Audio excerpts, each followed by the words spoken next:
Good guy, that Mike Garafolo.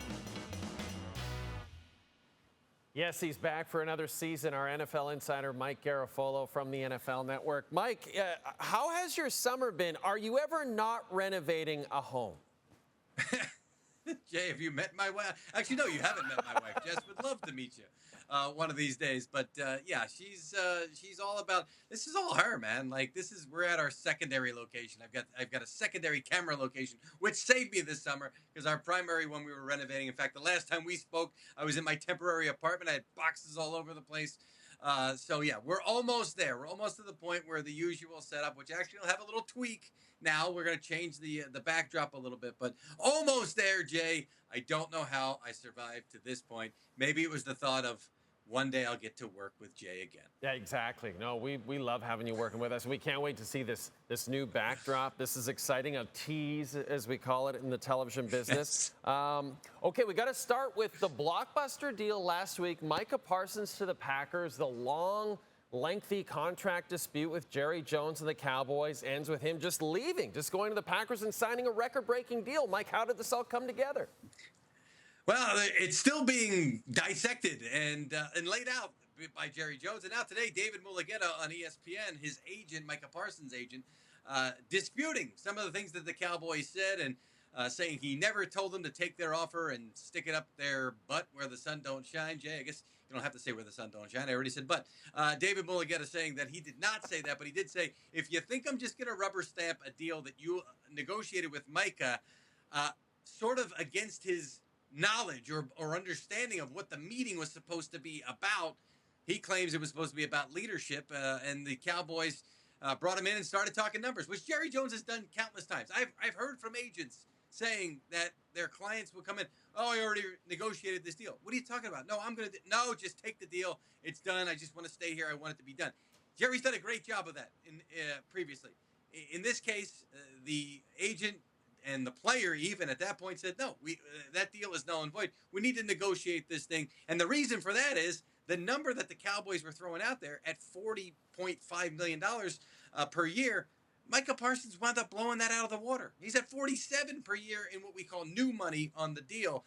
For the Packers, they get this year too. So they average it out to $42, which is right alongside what those other guys have done. So it worked out for everybody. I'll raise my hand. I thought he was still going to play for the Cowboys. I did. And frankly, they went back, Mulugeta and Parsons did, saying, hey, let's restart this thing one more chance. We don't have to trade him. Let's get this negotiation done. That did not happen because at that point, Jerry Jones had decided, time to move on and bring in Kenny Clark. Let's try to stop the run. That's the pitch on this one. Okay. They got to stop the run. Well, I'm glad you brought up stopping the run because that's going to lead me to my next question because, as you know, the defending Super Bowl champion Philadelphia Eagles will be taking on the Cowboys this Thursday to kick off the season. Now, first of all, the Eagles have a new offensive coordinator, and I'm curious to get your take on how you think the Eagles' offense might change under that new offensive coordinator. But first, speaking of stopping the run, do you believe that this new Cowboys defense can stop or even slow down Saquon Barkley? There's going to be a commitment to that, no doubt.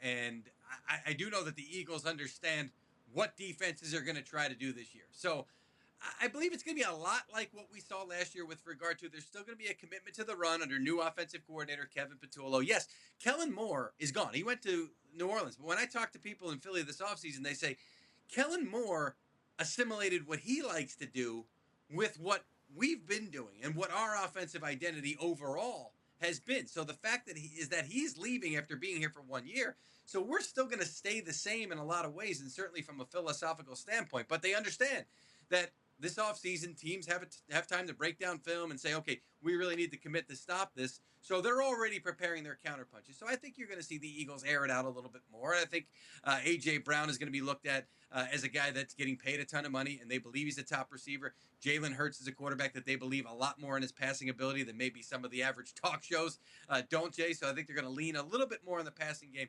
But certainly Saquon Barkley is going to be a big part of that. You will see the Cowboys sell out in a lot of ways to get it done. They hope that Kenny Clark, whom they brought over as part of this deal and was a big part of this deal, is going to have an immediate impact in this game. I just don't, at this point, with all that's going on, like it's going to be a tough win for the Cowboys here to go into Philadelphia and stop this team. It's always hard to beat a defending champion when they raise the banner and they get the crowd going. This is a lot of times a game that skews more towards the home team that's defending their title in their first game. So I would not be surprised if the Eagles come out with the victory here, although it may be a little bit tighter than some folks perhaps believe it's going to be. And so we have the Thursday Nighter, and don't forget our show will follow the Thursday Nighter on TSN this week. And then we have the Friday Nighter, we're calling it, in Brazil between the Chiefs and Chargers. And by the way, our show will follow that Friday night game as well, so make sure you tune into that. Chiefs did not three-peat last season. I guess it doesn't take a Columbo to dissect exactly what the motivation might be for the Chiefs this season, Mike. I believe Patrick Mahomes, he's not going to outright tell you that, but I think that he is looking at this saying, we have got to get back there. And we know that there's going to be greater competition, even within our own division here. I mean, there's some legendary coaches now with Pete Carroll joining the AFC West. So I think there's a big motivation on Patrick Mahomes' part. I think there's also a motivation to not just from a team victory standpoint, also getting back to, remember what kind of offense they were when Tyreek Hill was there. We maybe haven't really seen that. I know that they have a lot of confidence in this offense to be that type of aggressive approach.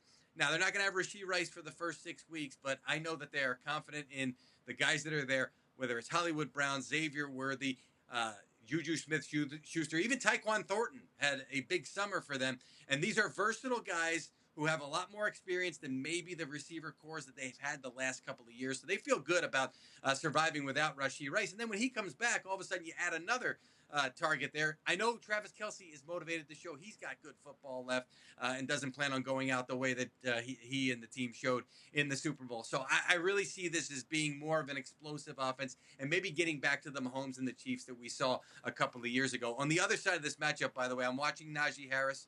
He had that eye injury. His agent termed it a superficial eye injury. That is agent speak. It was clearly a significant injury. Just getting back to full practices. I know they want to. They have high hopes that he will be able to be out there. But I also know that Omarion Hampton had the entire summer to show this team what he's got as a rookie. I think he's going to be a big part of their offense and a big part of what they do as far as a running back one. Najee Harris going to have to be an RB2 and prove that eye injury is not going to affect him, Jay. We shall see. So following up on Najee Harris, because, people are kind of bewildered by this eye injury. He was a full participant in practice Tuesday. Are you expecting him to start on Friday or just not play at all? I believe that, I know Omarion Hampton is going to be their top running back right out of the gate, Jay, especially because he got all those reps without Najee Harris. So I think if you see him in this game, you'll see him in spurts as they try to ease him into action and make sure that he is good, that he can maybe carry a little bit more of the load going forward.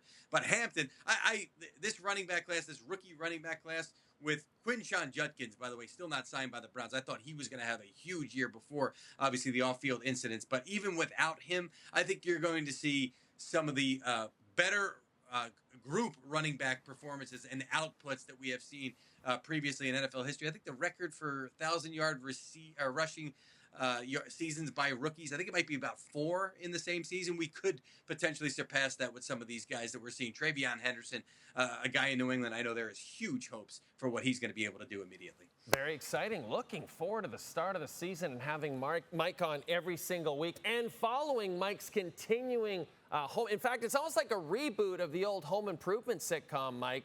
No more Tim Allen. You're now the star of Home Improvement here on TSN. Well, hopefully I'm a little bit more Al Borland than Tim Allen because this will come crashing down. Remember, he wasn't very handy. That was the part of the show. That was part of the show. And by the way, neither am I.